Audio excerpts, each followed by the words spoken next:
What Africa do we want? Africa where nobody will feel oppressed? Africa where everybody will have opportunity? Africa where there will be democracy and full participation? Africa where everybody will be able to develop its potentials? Any leadership that has no vision is no leadership. Any leadership that has no, that cannot transform is no leadership. A leader must be a leader. And the job of a leader is to lead.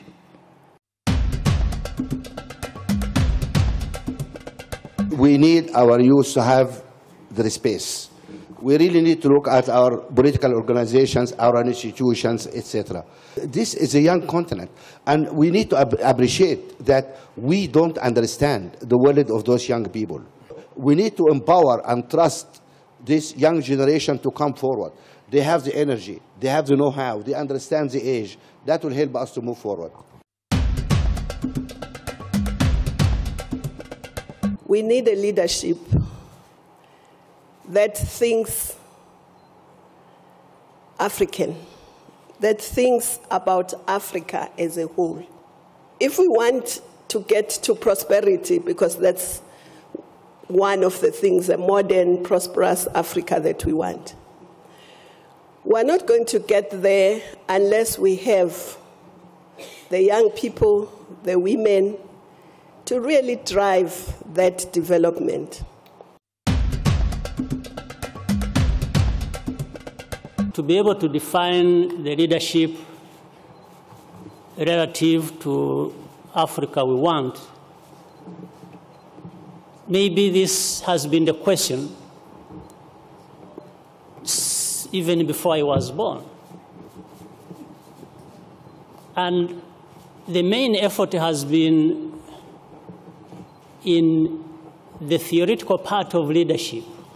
We've talked so much about leadership and what is expected of leadership.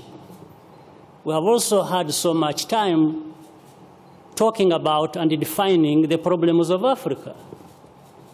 What has been lacking is the practical side of it.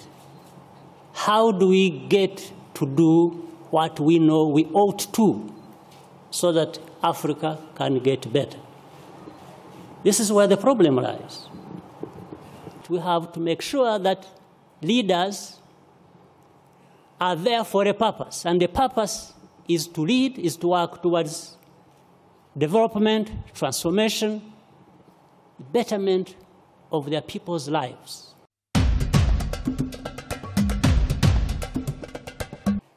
Leaders, I will squarely say that those of us who have been given or have been entrusted with the responsibility to lead must match what we say with what we do.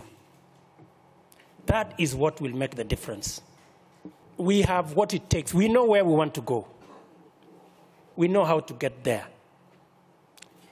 Standing between us and where we want to go is decisive, bold, pragmatic decisions that will take leaders to make.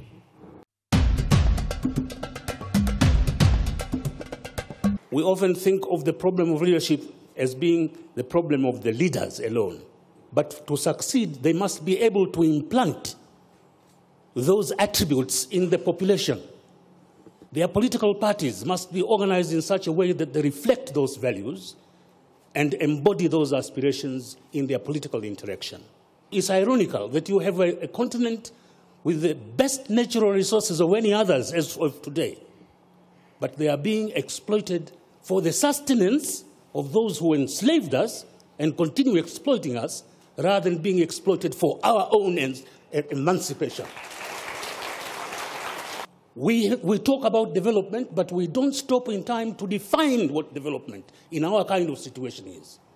we really must rethink where we are, why we are what we are, what we can be, and how we can.